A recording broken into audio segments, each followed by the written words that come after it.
Hey everyone, are you sick of energy drinks that taste like they were made in a chemistry lab?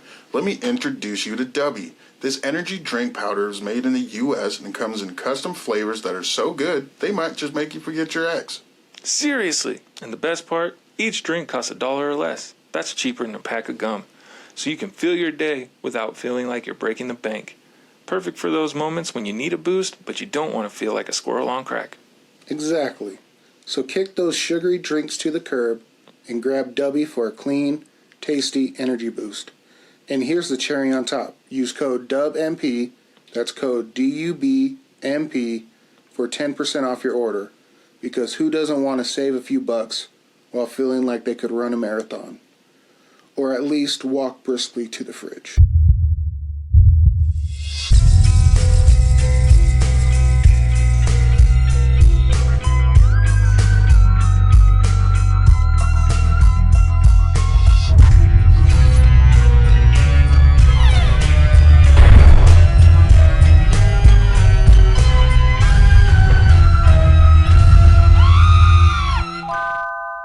Ah, shit. Mondays. I did it wrong.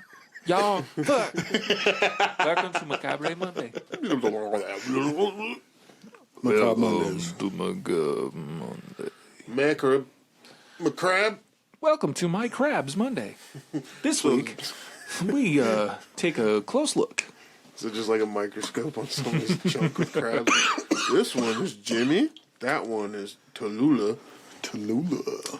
We have heard some feedback from a fan. They said we've been lackluster. So you're saying we don't scare you, huh? hopefully, hopefully, story number 2 for me does it. It's the one it fucked with me. I'm not gonna lie to you. I wasn't going for scary with mine. I was going for it weirded me out. Look, somebody left it on G necessarily rating setting scary. for like the first story, and then they upped the ante for the second one. That one was PG and erotic fan book. Fucking I don't know if I'd consider that Pete. I don't want no 13-year-olds reading that. right. Mine gets a little bit more graphic in the second one. I do have my little amuse-bouche that it just kind of struck me because I used to do a lot of driving when I was younger. So Tis true. I still do a lot of driving, but I used to do a lot of driving in the dark by myself when I was younger. He wanted to go to college far away. Just wanted to 2 get hours. away, huh? But I know. Stories of the guy wanting to get out of town. I hate this town. I'm moving away. this story is a bit old. Puerto Vinces. So this is posted on October 20th, 2008. Oh, It's called Exit, written by Cameron Sui. Today's video comes to you from this one because I got two. It's a thing, okay? Fuck, I forgot the name now. Relaxing Sounds of Nature. It looks spooky to me, but whatever. Relaxing. what does it sound like though? Girls like relaxing.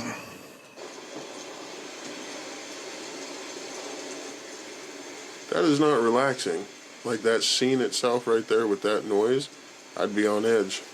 Especially if I was by myself. Mm-hmm. Is that morning or night in there? You can't tell. That's deep woods. All right, are y'all ready for the relaxing sounds of nature? Exit, brought to us by Cameron Sui. I know this road better than I know myself. I know each of Interstate 85's 250 odd miles. I know that it takes me an average of 3 hours and 26 minutes to drive west from Charlotte to Atlanta, and an average of 3 hours and 29 minutes to make the same trip going eastward. I know the price of gas at a dozen stands and the closing hours of each fast food shack and greasy diner. I know the curves of each low hill, and I know each stand of pine and oak trees. I know the stretching dark of the long winter nights and the wet heat of the summer breeze. I know these things well because they are the totality of my existence now. I know the names of each exit, westward and east, Batesville, Poplar Springs, Spartanburg. They tick through my head as I pass. But the Silver Creek Road exit is never among them. In 3 years of this endless loop, it has never appeared again. If I ever begin to doubt that it will, then I have nothing left. The Silver Creek Road exit doesn't exist on any map, or at least it no longer does. It may have once, but like the road itself, it has been razed from the earth and from all memory and record. At the beginning, I spent long, anxious days poring over old survey maps and neighborhood planning documents, searching in vain for any sign of the road, or the exit I know I had taken. When there was nothing left in the libraries and city halls to comb through, no Meade County official left to interrogate, wide-eyed and frothing, then I began the drive. I've been through 2 cars and have burned through my savings and now survive off of a stack of rapidly vanishing credit cards. I have no address to receive bills and no intention of paying, and have been filling my trunk with small plastic gallon jugs of gas while the cards are still accepted. When this filthy and battered Oldsmobile gives up the ghost at last, I suppose I will have to learn to hitchhike. I first took the Silver Creek Road exit 3 summers ago, on the last night that I was with Bobby. I have in my head just a few frozen frames of that ride left, her black curls bouncing like springs in the evening breeze, her gapped tooth and freckled smile, and the slow summer crossing into night. We'd made this drive together a dozen times, between our apartment in Atlanta and her brother in Charlotte. There was nothing remarkable that night. We simply ran low on gas and took the first exit we came across. I remember vividly passing beneath the green and sparkling white letters of the exit sign and onto the sharp curve of the road. The street turned perpendicular from the light and noise of the highway into inky darkness of the pine trees.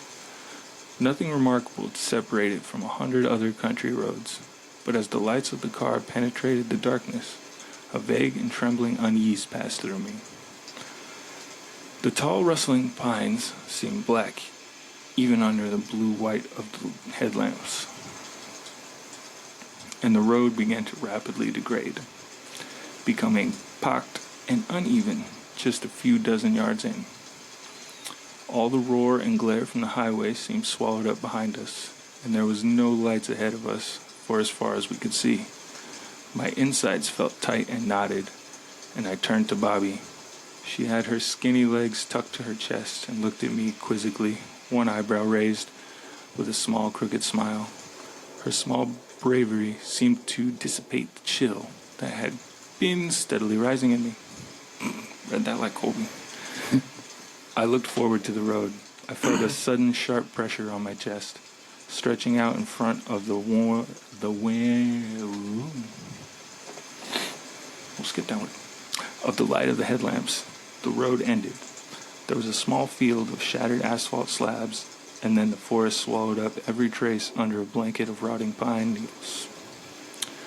Something twinkled brightly between the trees, and I strained to pick it out of the darkness. It was a smooth chrome of a bumper, attached to a pitted and rusting car, completely enclosed by towering pines. A wave of panic and disorientation crawled down my scalp, and my knuckles went white on the wheel. Bobby placed her hand on my shoulder and gently squeezed once. "Cal," she said firmly and evenly, "we need to turn around now, honey." There was a tremulous quality to that last word, as the surreal darkness seemed to further constrict around us. I heard her take a little gasp of air. I began to turn the wheel when I realized how narrow the road had become. It had been 2 lanes when we started. I was sure of this, but the forest seemed to be pressing against both sides of the car, far too narrow to turn around. Blood pounded in my temples, and I threw the car into reverse. The boughs of the trees scraped against both sides, soft whispering scratches from the needles and the soft thuds of thicker branches. Bobby held her hand on my knee, calming and reassuring even as panic threatened to overwhelm me. I could see the highway moments later, a thin cloud of hazy illumination over the rise behind us, and the forest seemed to part like a curtain. Bobby released her held breath and giggled softly, and I felt a wave of elation wash over me. I turned to her to share relieved smiles, and I locked with her dark eyes when the siren sounded. Once and sharp in the silence, and bright blue and red strobes flashed through the window. The police cruiser was parked in the center of the road, crouched low and silent like a predator. The familiar red and blue flicker bathed the street in weird, crooked shadows, and I turned off the engine. There was the slam of a car door, and I could hear heavy thuds of boots on the road pacing towards us. The comfort... a lot of words. The comforting normalcy of the sight of the police officer began to drain away as he approached in the darkness. He carried no flashlight, and I saw his gloved hand hanging straight at his side in the side mirror as he walked towards me. He was dressed in a thick winter wear, and his high collar turned up, and his hat pulled low. He approached the window, and as he leaned straight from the waist to fix his black and beady eyes on mine, I realized just how thin and tall he was. License and registration. His voice was muffled and thick with a strange and choked drawl, almost unintelligible, and his lips seemed to move in a manner counter to the shape of his words. The summer night air around him seemed to grow even warmer. There were no sounds, no wind in the pines, no chirps of insects. I was mesmerized by the strangeness of what seemed, for all the world, to be an absurd imitation of a man. For the second time in as many minutes, I wondered fleetingly if I was dreaming. I could see now that he had no badge and was simply dressed in unremarkable black clothes. The overwhelming fog of dread and panic seemed to condense all at once around me, and singular animal command to flee at once drove my hands forward towards the keys. He was quicker. One black gloved fist slammed into my temple, and a shower of stars exploded over my left eye, and the world tipped sideways. I remember him dragging me from the car. The shocking heat in his grasp seemed almost to burn. I remember hearing Bobby's screams and seeing in dizzy glimpses her brief flight before being swept into those inhumanly long and slender arms. One glove came off in the struggle, and I saw the pale white hand, like an immense knobby spider, each leg tipped with a black and curved talon. The world swam around me, wild and burning, and I struggled to move my limbs. Bobby was limp in his arms as he approached me again, and I struggled weakly to my feet. Our eyes met in the red and blue strobe. He looked nothing like a man now.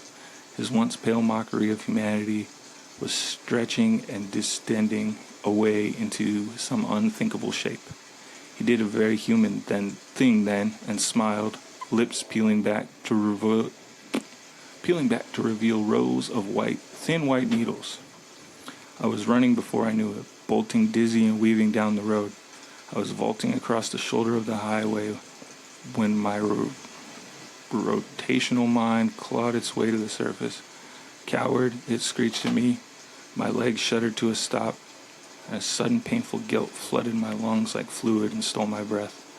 Bobby's face loomed in my vision, and I felt a profound and clear shame pressing down on me. That's when the car struck me, sliding on locked and screeching tires. I was tossed into the concrete median, striking the back of my skull. I woke up 3 days later, wrapped in plaster and flooded with morphine. Gaffney, Blacksburg, Kings Mountain, the exits passed by, each one decreasing the chance of seeing Silver Creek Road exit on this go-round. It was impossible to accept in those first few days of maddening research that Silver Creek Road had simply vanished, and so I made the drive myself, carefully reading each sign. When it failed to manifest itself, I made the drive again, this time at night, and then again. Sometimes there's a zen-like quality to the repetition, the familiar pattern of predictability and order, the immutable order of the land, the locked possession of the towns and trees is comforting as it continues to grind my hope away like a millstone. Most days I can believe and accept that Bobby is gone. There is always a shadow of doubt, that crystalline thread of hope, but it feels hollow in my hands now. There is one thing I must believe. If it appeared to us once, it will to me again. And if I can find it, the pale horror in a man's skin, I will kill it. If the bullets fail, I need only a few moments to ignite the trunk's cargo and lure the murdering thing to me. I swear to the stars, I will never stop looking. That's some shit Jake would do. Booyah! How you like me now? I got a little goosebumps. Damn, took the girl. It's fucked up. I was waiting for more. I want redemption. He can't find the road, man. Can't find it. He ain't gonna find it. He poor now. Yeah. Yeah. He wastes his life savings trying to find it. I read a couple of comments on it, and he had said that at one point he was gonna talk to. He had a different direction he was gonna go with the story. He was gonna like talk to her parents, and her parents weren't gonna know what he was talking about. Like basically, she would have just disappeared from all existence. Oh, okay. But he decided the way that he went, which I mean, is worse. yeah, I mean, it leaves you kind of feeling it, man, feeling it. that sucks. This one's for you, Bobby. For Bobby. Damn, dog. Don't trust the police. I wouldn't have ran I would have swung. straight up. I mean, it is missing a couple descriptors of Like, I am a puss puss, but if it's got my bitch, you know. What's up, bro? You taking us both? Let's go. Well, that and like, let's say you run and things work out, she's done with you. You Like, go find her. She's like, "You left me, motherfucker." Yeah. that would be the biggest ick ever. I'm so goddamn tired of icks. That's the dumbest. Oh, you don't want to look at me? Huh? Just fucking slaps up all of a sudden. That would scare the shit. I'd He turn is the looking bitch at off. both of y'all's crotches. Then he's looking at the fucking audience, but he won't look at me. Like he's looking at Reggie's face. Oh, he kind of looked up here, but he just breezes. I feel like he's so judgy. Judge then. I'll judge right back at you. At least I got two eyes. Three if you count the third one. I count it. I count it.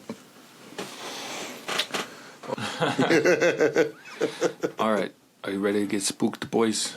Let's get spooked. I'm chubbed. The first one is not the one that messed with me. It maybe would if I was driving in the night by myself now, but If you listen to it audioly as you're driving. right. I mean, shit. I hope you got spooked. You know who you are. Let's get Likin. spooky, boys, because this one's a little bit longer, and I want to make sure I get it done in a reasonable time. We ain't got nowhere to be. Yeah, what's Well, I up? know, but Yeah, what's up, cuz? I heard they weren't long enough either. So here you go. What, you Two got stories. plans? You got other niggas you hanging out with? No, I need to masturbate. Shit, me too. Got enough reason. All right, I'll allow it. you boys ready? I second Here we it. go. My wife, Lynn, and I have been together for 6 years and married for 11 months. Our entire history together has been very normal, and never once have I noticed any weird behaviors or red flags. I can't stress enough how out of character this whole thing is for her. Lynn is very kind, intelligent, and thoughtful. She's always been there. No... Fucking read better, dumbass. Cunnilingus? Cunnilingus. I know it. She's in her baddie era. I'll do better. She's always been the no-nonsense type of person. Being childish or trying to scare me is not something she'd normally do. She doesn't even like watching horror movies. When we first met and started dating, she agreed to watch The Shining with me because she knew how much I loved horror. She was so scared that she didn't even make it through half of the movie before we had to turn it off. She isn't into anything creepy and has never been into pranks. It's just not her cup of tea. And that's fine. But that's what's so strange about this. It's just so unlike her. I should also add that she never had any mental health issues, and as far as I'm aware, it doesn't run in the family. I know some people are able to hide their mental health problems, but in 6 years we've been together, I think I'd have seen some sort of sign. 2 months ago, I was in the kitchen making myself some coffee before work. I was running a bit late that morning and knew I wouldn't be able to make it to Dunkin' Donuts for my usual morning fix. I took a sip of my coffee as I hurried down the hall towards the front door when I happened to notice Lynn peeking at me from around the corner ahead of me. I could only see her eyes and a strand of her long, dark hair hanging against the wall. The rest of her body was concealed behind the corner. I nearly spilled my coffee when I saw her. I did burn the shit out of my lips. "Geez, Lynn," I said, wiping a few drops of coffee from my pants. "You scared the shit out of me." She immediately popped out of view like a little kid that had been caught. I heard her scurry off towards the living room, and by the time I got to the front door, she was out of sight. It was really weird and just totally out of character for her, like I said, but I also found it kind of funny that she was being more playful and a little less serious. I shouted that I loved her and called her a weirdo. As I shut the door behind me, I heard her laughing. Her behavior was a bit odd, but it certainly wasn't something to call a priest over. I forgot about it by lunch, and by the time I got home, she was her normal self. I didn't bring it up to her, and neither did she, and life went on. The next incident happened 3 days later. It was around 2 a.m., and I had woken up to get a drink. I was standing at the kitchen island, jug of OJ in hand, when I felt a strong feeling that I was being watched. For whatever reason, I looked down at the floor and saw my wife's smiling face staring back at me. She was peeking at me from the other side of the island, staring up at me with wide, unblinking eyes and grinning like the Cheshire Cat. I screamed, I'll admit it, not out of irritation, but fear. For some reason, at that moment, I was scared. At the sound of my scream, Lynn scuttled backwards out of my view, her hands and feet smacking the tile floor as she hurried out of the kitchen on all fours. I didn't run after her or even yell after her. I just stood there, frozen in shock, wondering what the fuck had possessed her to do that. It took me a little bit longer than I'd like to admit to go back upstairs, but I eventually did. When I got to our bedroom, Lynn was lying on her side, asleep, or at least pretending to be. I stood there for a while, watching her breathing to be sure she was really asleep. I had the feeling she might jump out at me the moment I got into bed, but she didn't. I climbed into bed and she didn't even move. Her breathing was soft and deep, and I was starting to wonder if I dreamt the whole thing. The next morning, I waited for her to come down for coffee, and after handing her a mug and kissing her cheek, I decided to ask her about it. "What was that about last night?" I asked, keeping my tone light so it didn't offend or embarrass her. She frowned over a cup of coffee, shaking her head like she had no clue what I was referring to. "You were peeking at me again, from over there," I said, pointing at the spot on the floor by the kitchen island. She followed my gaze, and when she looked back at me, she burst out laughing. She laughed so hard that I couldn't help but join her. "You creep me the fuck out sometimes, you know that?" I said. She giggled and set her cup on the counter and wrapped her arms around my neck. "You creep me out all the time, so I guess we're even," she teased. We said our goodbyes and I left for work. As I drove, I kept thinking about how creepy it had been seeing her grinning at me from behind the island like that. The sounds her hands made on the floor as she crawled away. I told myself she was just trying to be silly, just trying to join me in my love of all things horror. It was not like I was afraid of her, but it still didn't sit right with me. I started seeing her peeking at me more and more. Sometimes she'd be peeking out from behind the couch or the living room curtains. Once she even managed to get inside her grandmother's old trunk that sits at the foot of our bed. I might not have even known she was there at all had the trunk's old hinges not given her away. She'd had the lid propped up just enough so that only half of her face was peeked through. She'd been grinning like an excited toddler. It was unnerving. I didn't even know what to say to her. All I could do was stare. When I finally found my voice, I asked her why on earth was she doing this. She didn't answer, but she had slowly closed the lid, shutting herself inside the trunk. I just walked away, feeling disturbed. I didn't understand why she was doing it, but it certainly made her happy. I just hoped she would tire of the game quickly. Lynn didn't peek at me for the next 2 weeks. I started to think she was done with her weird prank, and I was relieved. We were watching a show on Netflix one night, and I jokingly said that I hadn't seen her peeking at me lately, and that she must have given up on her spy game. She looked at me with a small smile and said, "Maybe I've just gotten better at it." I didn't say anything, but I wondered whether or not she was joking. For the next few days, I couldn't stop thinking about what she'd said. Was she still peeking at me when I wasn't looking, and I just hadn't noticed? And if so, what the hell was she getting out of this? I started to feel paranoid, constantly checking whether she was watching from around the corner or behind the door. I was jumpy whenever I was home and she wasn't in full view of me. I felt stupid and a little crazy. But after a few weeks without another incident, I began to relax. I stopped checking behind furniture and walls and told myself it was just a bad memory. Then, a few days ago, things got so much worse. Lynn left to a friend's, and I lounged on the couch and played a couple games on my laptop. Around 9 p.m., I hopped in the shower, and as I was washing the soap from my hair, I felt that awful feeling that I was being watched. I slowly opened my eyes and almost had a fucking heart attack.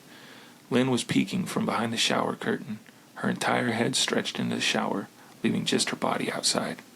Her long dark hair hung against the curtain, the ends dripping with water. Her mouth hung open in a terrible grin, eyes wide and red, as if she hadn't blinked in a while. I screamed and jumped back against the wall. She didn't move, nor did her smile waver. Her makeup ran down her cheeks in 2 black streaks. She looked giddy and completely deranged. I was fucking terrified. We stood like that for a few moments, neither of us saying a word. Finally, after what felt like forever, she slowly pulled her head back out of the shower, and I watched her blurry figure through the curtain as she moved backwards towards the bathroom door. A second later, the bathroom door slammed shut, hard enough to rattle the mirror.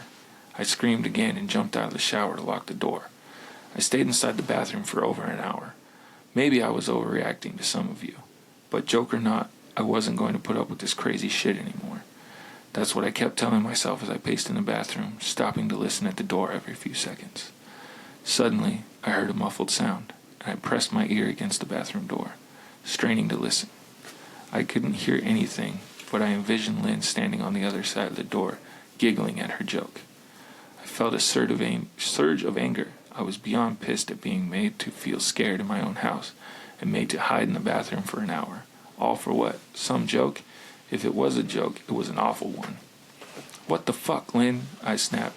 "That shit is getting really fucking annoying." I waited for her to apologize or to call me a jerk, but instead, I heard a faint moan. So quiet, I wondered if I had heard it at all. And then, complete silence. "Lynn," I called out, not able to even hide the shakiness in my voice. I got no response, just my own heavy breathing. "I swear to God, just fucking stop it," I yelled, pounding my fists on the door. I waited for her to cuss me out, something I would have expected from me talking to her like that. I never screamed at her before. But there was nothing, just the occasional drip from the shower head. I won't deny that I was scared, too afraid to open the damn door and face my own wife. I waited another 30 minutes or so, which feels like fucking lifetime when you're scared. Finally, I decided I wasn't going to spend another night hiding in my bathroom. Spent the night hiding in my bathroom. So I got down on my knees and peered under the door. I almost expected to see her face peeking back at me, but thankfully I didn't. I could see straight down the hallway to the top of the stairs, but no Lynn. I didn't know if I should be happy about that or not. I looked for a few minutes, waiting to see her head pop up over the top step, but it never came. I stood up, my hand hovering over the door and mentally preparing myself to open it. I slowly turned the lock with shaky fingers, was about to yank it open, when I heard a sound that still makes me feel nauseous when I think about it. A moan, louder than before, but this time I was able to tell just where it was coming from. I turned my head to the closet door, as if in slow motion, and locked eyes with my wife, who was peeking out at me from the slight gap. Her Her eyes were still wide as ever, and her mouth was hanging open in the most grotesque gaping smile I'd ever seen. I didn't even scream. I was too scared for even that. Her hands were clasped to her chest, body trembling with sheer delight, as if she could barely contain her excitement. A short, raspy moan bubbled up from her throat, deep and raw, sending a shiver through my entire body. Somehow, I found the ability to pull the bathroom door open and ran as fast as I could all the way down the steps, snagging my keys and phone from the table in the living room before running outside to my car. I could hear her shrill laughter behind me, but I didn't hear her getting closer. I didn't bother shutting the front door. I drove away from the house faster than I legally should have, shivering the entire time, either from fear or the cold, maybe a little of both. I hadn't grabbed a coat or even a pair of shoes. I was still in my boxers and my hair was still damp. I drove straight to my brother Chris's house, about 40 minutes away, ignoring any and every call and text I got. I didn't check my phone until I was safely parked in my brother's driveway. Lynn had called 4 times and sent a flurry of texts, all wondering where I'd gone and why I left like that. I threw my phone at the dash in rage, furious at her nonchalant attitude. My brother and his wife were surprised to see me, especially dressed in just a pair of boxers, but told me to stay as long as I needed. Chris lent me some clothes and asked me what happened. I told him Lynn and I had a fight, but didn't go into details. I didn't want him to think I was overreacting, leaving my wife over a prank, even if it was a strange one. I mean, hadn't I encouraged her for years to lighten up instead of being so serious all the time? I had wanted her to relax and to loosen up, but this was definitely not what I had in mind. I tried to sleep on their sofa, but my brain wouldn't let me sleep. Every time I closed my eyes, I saw Lynn's face staring at me from inside the closet. Knowing she'd been in there with me the entire time made my skin crawl. She'd never left the fucking bathroom at all. Instead, she slipped inside the closet and slammed the bathroom door shut just to fool me. The mere thought of going back home gave me anxiety. I tossed and turned, unable to sleep. Chris ended up giving me a sleeping pill, so I was able to get a little rest. My sleep was filled with terrible dreams, all of Lynn's smiling face. I woke up just as the sun started to rise. My sore body ached from the sofa, and I felt drained. I knew I'd have to call Lynn at some point, but I didn't know what to say to her. I wouldn't be going home unless she gave her word that she'd never do any more creepy shit. I just wanted my wife back. Her normal, serious self never looked so good to me. I was contemplating calling her and telling her that, when that familiar feeling came over me. I was being watched. I was staring at the ceiling, my heart in my throat. I didn't want to look away, but the longer I ignored the feeling, the worse it got. My eyes drifted away from the ceiling almost on their own. Her face was pressed up against the window beside the couch, staring down at me with that same gaping smile. Drool dribbled down her lips, leaving 2 long streaks down the glass. I didn't know how long she'd been there, but something told me she'd been there quite a while, possibly all night. I didn't bother screaming, though I was afraid. Anger trumped any fear I felt at that moment. I jumped up from the couch and pounded my palm against the glass. "Lynn, are you crazy? What the hell is wrong with you? Just go home," I shouted. "Now!" She didn't move, and her ghastly expression never changed. If anything, her smile only grew, as if she had never been more elated. I could hear Chris and his wife moving around upstairs, as if Lynn could hear them from her place outside. Her head twitched slightly in their direction, and she began to close her mouth slowly. Chris called my name from upstairs, obviously concerned. I turned to see him and his wife Rebecca hurrying down the steps. When I turned back to the window, Lynn was gone. The only sign she'd been there at all was the 2 streaks of drool still dripping down the glass. I tried explaining to Chris and Rebecca about waking up to see Lynn watching me through their window. They were skeptical. Who wouldn't be? Chris and I went outside to the spot in front of the window, but there was no footprints in the dirt, just a slight indent. Animal, probably, Chris guessed, and I didn't argue.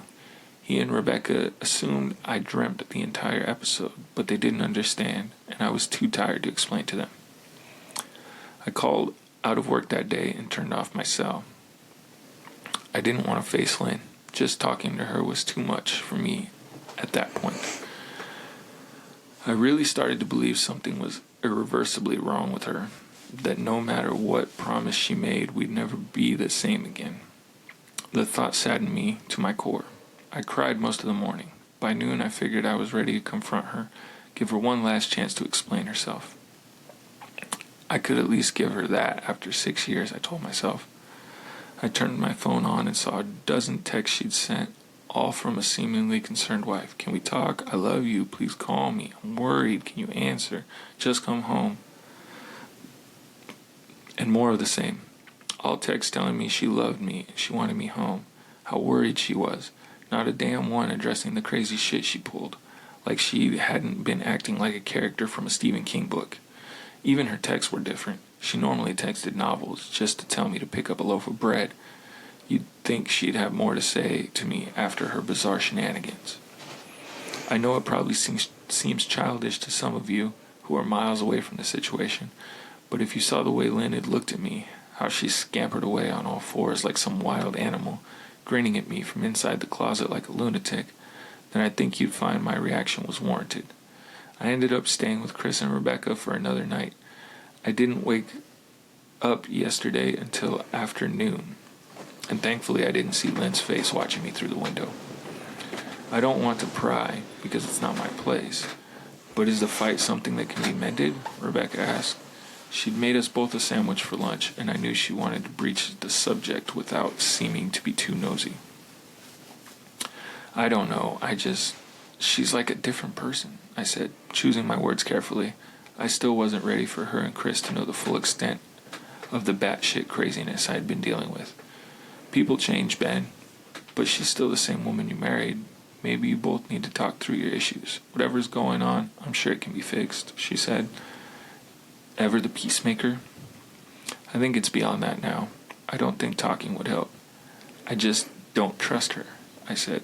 The words stung my heart. I missed and loved my wife, but how could I live with someone like that? Living in constant fear didn't sound too appealing. Lynn loves you. She has to be absolutely crushed, she said. I don't know about that, I said. Well, she certainly seemed like it to me. I've never seen her so upset. Very much unlike the Lynn I know, Rebecca said, shaking her head sadly. It took a full minute for her words to really sink in, and when they did, I felt dread worming its way through my skin. Wait, what do you mean? You saw her? You saw Lynn? I asked, my mouth suddenly dry. Rebecca nodded casually as if the fact wasn't nightmare fuel. Maybe for her it wasn't. She stopped by this morning just after Chris left for work, she said, clearing the plates from the table. I didn't see her car, though. Maybe she took an Uber or something. Beck, what did she say? Did she come inside? I asked, sweat starting to break out on my forehead. I began looking around, examining corners, as though a predator lurked behind them. No, she just asked if you were awake yet, and I said you weren't. I asked if she wanted me to wake you, but she said no, just said to let you sleep. She said as she washed the dishes. That's all? She didn't say anything else? I asked. No. She looked awful, though, like she hadn't slept in days. I think you should call her. I got up from the table and thanked Rebecca for lunch. I felt a little bit better at the knowledge that at least she hadn't come inside. Still, I needed to double-check that the doors were locked. I sat for a while, trying to figure out what to do next. I didn't want to go home, but I felt that I owed it to Lynn to help her if I could. Hadn't I sworn an oath to love and honor her through sickness and in health? Clearly she was very sick. If she was sick, which I truly believe she was, I had to try and get her the help she needed, but I didn't even know where to start. I didn't want to call the police, and besides, what the hell was I going to tell them? That my wife was peeking at me? That she was being creepy? As bizarre as she'd been, she still hadn't committed any crime. Not yet, anyway. The police would have probably said that I was overreacting, but this wasn't some prank. It felt wrong, dangerous even, like something sinister lurked beneath her smile. I knew as her husband I was well within my rights to have her committed, but what if she simply acted normal in their presence? She'd obviously been able to fool Rebecca into thinking she was just a concerned wife. As long as the doctors didn't find her a danger to herself or others, they'd have no choice but to release her after 72 hours. I felt lost and overwhelmed. So I did what any husband in my position would do. I called her mother. I didn't want to, believe me. Her mother, Mary Ann, and I were not on the best of terms. We'd never fought or anything like that. She just wasn't a very warm person and wasn't really easy to get along with. She hardly ever smiled, and when she did, only her lips would move into a thin-lipped smile, leaving her eyes as blank as before. She gave off this aura that felt like she was permanently on the offensive. I'd only met her twice, and both times were for such short visits. I got the impression she didn't approve of me for her daughter. Lynn always ushered us out quickly, as she didn't want me to feel uncomfortable, which I was grateful for. Being in her mother's company felt almost unbearable, like walking on glass. I was glad when we moved 3 states away so we didn't have to see her often. I was happy to avoid the woman, but I needed her help. I really didn't want to talk to her at all, but I had to talk to someone, and someone who knew Lynn better than I did. So I gripped my teeth and did what I had to. "Yes," she answered, already sounding irritated. "Mary Ann, it's me, Ben. Do you have a minute to talk?" I asked. I could hear her click her tongue in irritation. "I'm in the middle of writing some checks, but if you insist, I suppose I can spare a moment." "What is it that you want to discuss, Benjamin?" she said. "It's about Lynn. She's been acting strangely, and I was wondering if you had any idea whether there was something." I was quickly interrupted. "It's a bit difficult to follow your rambling, Benjamin. What is it that you want from me?" she asked. I could almost see her standing there in her thin sweater and slacks, tapping her fingernails impatiently on the table. "I want to know if you ever noticed any odd behavior or possibly any mental health issues," I asked. There was a long, uncomfortable pause that I couldn't tell was because she was just thinking or something else. Finally, after a few seconds, she spoke. "I'm not sure if this is one of your jokes, Benjamin, but if so, I don't find the humor in it. Now, I do have business to attend to, as I've said. So if you don't mind," she said, and I cut her off before she could get rid of me. "Mary Ann, it's not a joke. I'm sincerely concerned about Lynn's mental health. Her behavior has been very erratic lately. I'm very worried about her, and I figured, as her mother, you would be as well," I said, my frustration evident in my voice. "If you're truly concerned, then I suggest you get the health professionals involved." "I don't know what you expect of me," she snapped. I could tell she was seconds away from hanging up, and for some reason I was desperate not to let her. I had the feeling that she knew a lot more than she was letting on. "Please, if not for me, do it for Lynn," I tried. I heard a faint, shaky intake of breath, as if she were trying to hold her steely persona together but failing. "Mary Ann, I started. "Benjamin, I don't know what to tell you. My only advice would be seek professional help. Do not call here again. Goodbye." I tried to call out to her, but she'd hung up. I tried to wrap my head around the call and her refusal to help me. Even if she didn't like me, why wouldn't she want to help her own daughter? I couldn't understand that. I tried to replay the conversation, desperate to find something I missed. After a while, I almost gave up until I remembered the last words to me. Seek professional help. She'd said those words with a bit of urgency. I could have been grasping at straws, but no, I was sure her voice had changed ever so slightly when she'd said that, as if they were very important. What had she meant? I assumed she'd been referring to the medical professionals, but maybe she was referring to someone else, someone that she didn't, for some reason, feel comfortable saying directly. Or maybe I was just desperate. I waited for Chris to get home. After a very long and exhausting conversation with him and Rebecca, I convinced them that Lynn truly needed psychiatric help.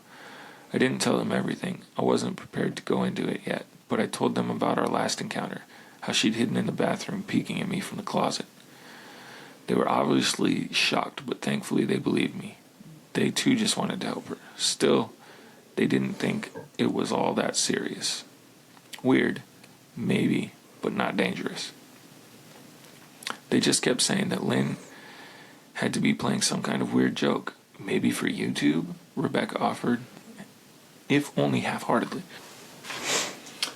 Oh, my eyeballs.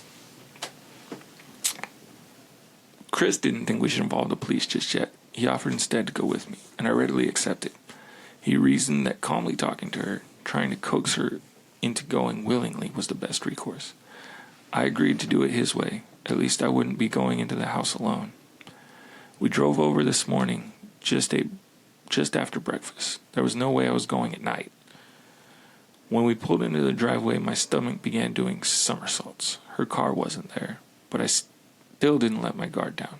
The front door was ajar, and for a split second I thought we'd see her eyes staring through the gap. I was shaking and starting to sweat. Chris, however, was fine. He waited for me to open the door, his hands in his pockets, like he was going on a fucking stroll through the park. I envied his ignorance. I pushed the door open and was immediately hit with the stench of rot. Chris smelled it too, and he walked in the house behind me with his nose scrunched up. "What do you guys use to clean the floors around here? Shit," Chris mumbled. "Shut up," I said, my eyes darting around for any sign of Lynn. The house was deadly quiet and dark despite being 10 in the morning. All the curtains were closed up tight, refusing to allow any sunlight inside. If I hadn't left it just 2 days prior, I'd have thought the house to be abandoned. We moved through each room, carefully checking any place she might hide, occasionally calling her name. "Why the fuck are you looking under the couch?" Chris asked eventually. "Aren't we looking for your wife?" He was looking at me like I was a moron. "Let's go upstairs," I whispered. He shook his head and followed me up the stairs to check the bathroom and spare bedroom. On the way up, my shoes crunched over pieces of glass that looked to be littered over a few of the steps. I noticed that one of Lynn and my wedding portraits that hung on the wall along the staircase had been smashed. The frame hung crookedly, all the glass removed. I stared at the picture, a lump forming in my throat. We had taken that photo just after leaving the church, after saying our vows. She looked so beautiful in her white gown. I looked at Lynn's beautiful face. I never dreamed her face would ever be the source of terror for me. We climbed the rest of the steps and checked the spare bedroom, but it looked completely untouched. I was hesitant to go into the bathroom, my fear from that night coming back to me all at once. Chris noticed and offered to go in by himself, but I couldn't let him do that. So we walked in together, checking the closet and the shower. The bathroom looked as if it hadn't been touched since the night I left. "I don't think she's here, Ben. Why don't you pack some clothes and we'll try coming back tomorrow or something," Chris said. I nodded and went into our bedroom and shoved some clothes into a duffel bag. When I checked inside our closet, I came across the source of the smell and gagged. Chris took one look and lost all color in his face. He had to go stand by the stairs to get away from the sight and smell. I gazed down in shock at what lay inside my bedroom closet. Soaking into the rug were at least a dozen eyeballs, all carefully laid out in pairs. Some were as large as a quarter, while others were as tiny as a marble. I stared down at the eyes she'd collected from small animals, and I wondered how she'd gotten them, and shuddered at the thought. "Man, I thought I had it bad with Becca's shoe addiction, but fuck me, your wife's in here collecting eyeballs?" Chris said, gagging. "Ben, I think we should go," he called from the hall. "I'm getting nauseous." "All right," I grabbed my duffel and shut the closet door on my new nightmare. I stepped out into the hall and took a deep breath of air. I could taste the rot on my tongue and couldn't help but gag. "Who the fuck lines up in eyeballs in the closet like that?" Chris mumbled. "I tried to tell you she needed help," I said. "She doesn't need help, Ben. She needs a fucking exorcist," he said. "You come in or what? I can't stand the smell any." His words died in his throat and his eyes grew wide with fear. I didn't ask him why. I could feel it. Someone was watching me. And I didn't think it was the eyes in the closet. I turned around, my eyes slowly scanning the bedroom. "Christ," I whispered as I finally saw what we'd missed. Under the bed, curled on her side, watching us with the excitement of a kid on Christmas morning, was my wife. She held her hands together just under her chin, and they were shaking eagerly. Now that she knew she'd been found, I could hear the quiet noises she was making, a sort of hiccuping sound in her throat, as if the excitement was too much for her. It was unnerving, to say the least. Wide-eyed and that same huge smile.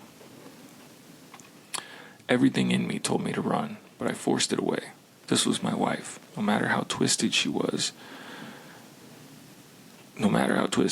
still the woman I married. I had to help her. "Lynn," I said softly. She didn't respond, but her head bobbed back and forth in 2 quick little movements, as if she were nodding.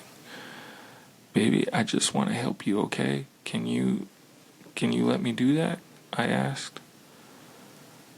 I had taken a single step forward, approaching her like some kind of dangerous animal. "I love you, Lynn," I said softly, taking another step closer. She let out a tiny moan escape her wide-open mouth, and I had to resist the urge to run. Her shoulders were starting to quiver, and her eyes grew as large as saucers. I crouched down so I could see better and immediately saw the blood. Her hands were covered in it. They trembled more the closer I got, as if she was barely able to contain herself. "Lynn, are you hurt? You're bleeding," I said. She bobbed her head again, her bloody fingers moving up and down as if she was playing the invisible piano. They occasionally grazed her chin, leaving smears of blood on her skin. I wanted to recoil in disgust. The smell that was coming off of her was revolting. I could feel the vomit trying to climb up my throat. Her lips were dry and stretched thin, blood seeping between the cracks. I knew she wouldn't come out on her own, but I didn't want to leave her in the state she was. I scooted closer and reached out to her. The excited hiccuping sounds got louder and her hands shook, fingers flexing. It was then that I could see the blood oozing from between her fingers. "Oh my God, Lynn, you're bleeding," I said. Instinctively, I reached out to take her hand, but before I could touch her, her hand sprang out towards me. A sharp pain shot through my arm, and I fell back on my ass. My arm burned, and I could see the blood dripping down onto the carpet. I looked back at her in shock and saw her grinning madly, her fingers clutching a large shard of glass. "You all right in there?" Chris asked from behind me. I turned my head slightly and nodded to him, cradling my arm to my chest. When I turned back to face Lynn, I saw that her focus had shifted. She wasn't looking at me anymore, and she wasn't smiling anymore either. She was staring past me, her eyes glaring at Chris the way a hungry lion might stare at an antelope. Her mouth was still hanging open, but twisted into a snarl. I got to my feet and began walking backwards down the hall, afraid to take my eyes off her. "Are you bleeding?" Chris asked. The moment the words left his mouth, Lynn started scooting out from under the bed, the glass shard still in her fist. "Chris, run, go!" I yelled. He must have been too afraid to move because a second later I felt my back bump into him. He was still standing at the top of the stairs, staring in horror at the horror that was my wife. Lynn had crawled completely out from under the bed and stood in the bedroom doorway, her face twisted in rage. Her whole body was visibly tense. Blood ran down her fingers and onto the floor. "Jesus, Lynn," Chris said. "You, playing hide and seek?" What the fuck's with this dude? I reached back and pushed him towards the steps. "Move your ass, Chris," I said quietly but firmly as I could. Lynn bobbed her head in a fast, sharp motions and began to grin, stretching her mouth open wider and wider so that her chin seemed to touch her chest. I heard Chris mutter a prayer, and then he was running down the stairs. I stood at the top of my steps, stuck between the love of the woman who clearly needed serious help and self-preservation.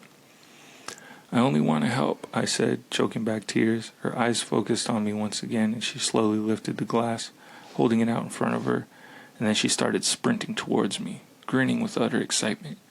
Thankfully, my body took over, and I flew down the stairs, skipping 2 or 3 steps at a time. I made it to the front door before I felt her leap onto my back, wrapping her arms around my neck, her open mouth next to my ear so that I could hear those terrible hiccuping sounds up close. I shook her off of me, knocking her to the floor. I felt a searing pain in my back as she went, but I tore open the front door and bolted to my car. Chris was standing in the front yard, talking on the phone with the police. I didn't say a word, I just ran to my car and jumped in. Chris took the hint and followed me, still on the line with 911. I watched the rearview mirror, sure I'd see her there, running after us, but I never did. I went straight to the ER and got 11 stitches in my arm and 3 on my back. What?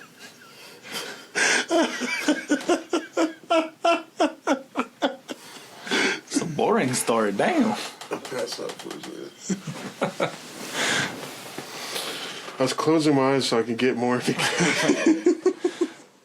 I went straight to the ER and got 11 stitches in my arm and 3 on my back. The police asked a lot of questions and went back to the house to do a search, but of course, Lynn wasn't there. They advised me to stay with a friend or relative for a while and to file a restraining order as soon as I could, but none of those things would matter. Somehow, I just knew. I dropped Chris off at home and went to a motel an hour away. I wanted to put as much distance between me and Lynn as I could. This is where I've been the last 4 hours. I thought maybe the police would find her. Maybe they'd get her the help that she desperately needs. But now I don't think so, because 40 minutes I got a text from an unknown number. Just 3 words. I found you. And a picture attached. The picture was dark and grainy, but I instantly knew what it was. There was no mistaking my wife's eye. I started typing this out immediately after. I don't know what to do. I'm alone and scared. I can't help but feel that I'm being watched. Fuck that. The end. Shit, I would have hoped my brother would be more Take quicker. it a little serious. Yeah. This motherfucker's like, you playing hide and seek? Like, what the fuck? I kind of forgot that part after. Nigga, we just came across eyeballs in the closet. Yeah. Like, Eyeballs removed from skulls, and we out. like, this bitch has glass and blood. And Fuck her mom. God damn, just seek professional help. get her help. Bye. Like, goddamn. Fuck her. God damn, bitches be crazy. But yeah, that story had me turning on lights for a couple of days. Like, I know she was in the bed when I left the bed, but Yeah. Don't trust her. let me just check. She would have got popped. Oh, yeah. Like, you scare me and the fist come up. Like, it just happened. So, like, if Especially the she beam in wants the to go around closet. with a busted ass, yeah, like, especially from taking a shit and you just fucking turn and look at the bathtub and you're sitting there grinning at me like, bap, oh, you No. stupid. In the shower, because that's one of my biggest fears is The, I also don't wash my hair because of it. the Like, shower one kind of, like, if I turned around and just, like, someone's there, swing it. with, like, hair, like, she'd been there for a minute. You got hair, like, water dripping on your hair and shit. And he said, I red eyes, like, you just been staring. Like, Right hook. Right hook. I'm You let it go on connecting. too long. Yeah, he did. that's, like, I would have Like, said I would have something said something at the some first point. motherfucking time. Like, I would have yo. been big. You scared the shit out of You me. got me, Like, damn. no, we ain't laughing that off. And then, like, he's like, okay, bye, weirdo. And Nah. here laughing in the house. I'd be like, No, what was that? What you laughing about? And then the kitchen one is where I would have been like, okay, what? Yeah. I'm not coming to bed. Like, you could fuck all the way off. I'm leaving lights on, getting a dog. Number 2, like, after the second time, like the kitchen time, I probably would have been like, hey, Quit. what the fuck you doing? This isn't Like- funny. Why you doing this shit? No, I think I would, like, it would have been pissed me off. And if she didn't get bopped from scaring me from the first couple, I tried to get her back. Yeah. So, you want scaring me? Huh? Game on, son, bitch. Yeah, no. I'm then swinging. she I just might kept- not connect because I don't hit women, but She, like, kept lulling him into a false sense of security, though. yeah, Like, nah, she's fuck like, that noise. Ah, yeah, she got it. We're not getting scared. It's cool. And Oh, then- hell no. He's like 2 weeks and nothing's going on. I'm like, yeah, perfect time to scare her now. So she forgot, huh? I'm All gonna right, it's get go you. time. I'm coming for you. Especially now that since I've been going to therapy, my therapist said I need to be more affirmative in what I want. I don't want this. First time that happened, we sit down talking. I'm like, nah, see, I'm done with this shit. Knock it off. we ain't doing this. If we are, I'm swinging. And that's my only warning. I might record it just World star. It was the bathroom or the closet deal that, like, bathroom closet deal that was getting me because it kind of sounds a similar setup to Is my your bathroom. So, like, because you got the shower and then, like, right next to the Oh, door nah, is where man. the closet is. I like flipped the lights on as soon as I went in. I was like, See, the fact that he let her like just pull her head out and then like saw her shadow go. I was like, Hell no. Glasses would be on. What are you doing? The fuck are you doing? The fuck are you doing? What are you doing?